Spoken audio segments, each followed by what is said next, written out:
Ноорог цэгмийн сайтын залуусын тухайд өнөөдөр бид нэр тэр хүмүүсийн зориг зүрхийг цохож тэмдэглэх зайлшгүй шаардлагатай байна. Тэр сонгуулийн сурчлагын үеийн 18 оногийг баримтжуулаад бүрэн хэмжээний баримтат кино хийх хэмжээний материалын хүмүүс цуглуулсан. Эннийхэн хажуугаар засгийн газрын үйл ажиллагааг факттайгаар, баримттайгаар хин нэгний нэрийг шүүмжилж гутаахгүйгээр энэ хүмүүс дөрөв дэх засаглалын үйл ажиллагааг маш амжилттай хийгээд явж исэн юм аа. Тийм учраас өнөөдөр хүмүүс энэ залуучуудыг Ноорог цэгмийнхнийг органикаараа дэмжиж байгаа, бас хамгаалж байгаа. Энэ Ноорог цэгмийн сайтын залуучууд бол ямар ч талцал хуваагдал хүсээгүй.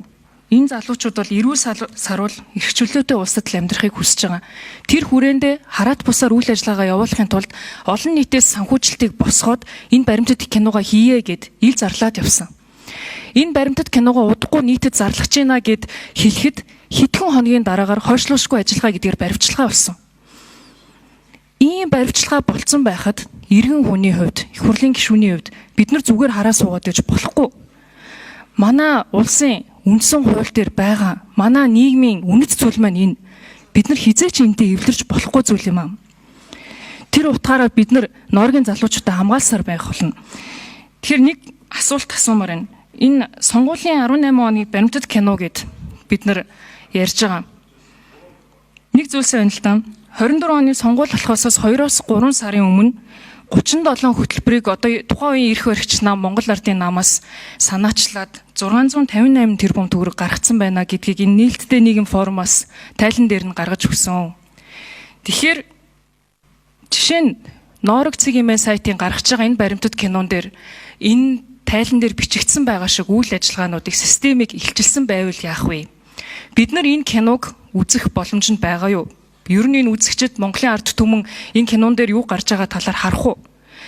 Харахдаа энэ тайлан дээр бичигдсэн байгаа тоо төсөв баримтуудыг за тэгээд хэрхэн энэ сонгуультай холбоотой үйл ажиллагаа явагдсан системийг илчилсэн байх юм бол бид нар энд улс төрийн хариуцлага нэхэж чадах уу гэдгийг улсын хурлын гишүүдээс бас асуумаар байна. Энэ асуудал чинь өөрөө хаашаа хөтлж явах вэ гэвэл дараагийн байдлаар бид нар сонгуулийн тухай хуультай ахиж ярих шаардлагатай. Ноорогийн залуучуудын зоригтойгоор хөндөж чадсан, хэний ч хөндөж чадаагүй зүйл бол энэ баримтат киногоор илчлэхийг тэд зорж байгаа. Тэгэхээр тэрийг ч гэсэн бид нар хамгаалах ёстой. Энэ киног зайлшгүй олон нийт үзэх ёстой. Харин миний айц төрж байгаа зүйл бол энэ маань бүрэн ихээр материалууд нь одоо гарч ирч чадах болов.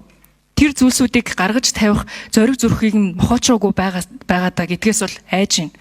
Энийг бас асуумаар байна. За нэг зүйлийг бас цохон тэмдэглэж хэлье. Улсын хурлын гишүүдийнхээ асууж байгаа асуулт, санаа зовнил, анхаарал хандуулж байгаа байдлыг бол ойлгож байна, хүндэтгэж байна. Бид анхаарал хандуулах ёстой.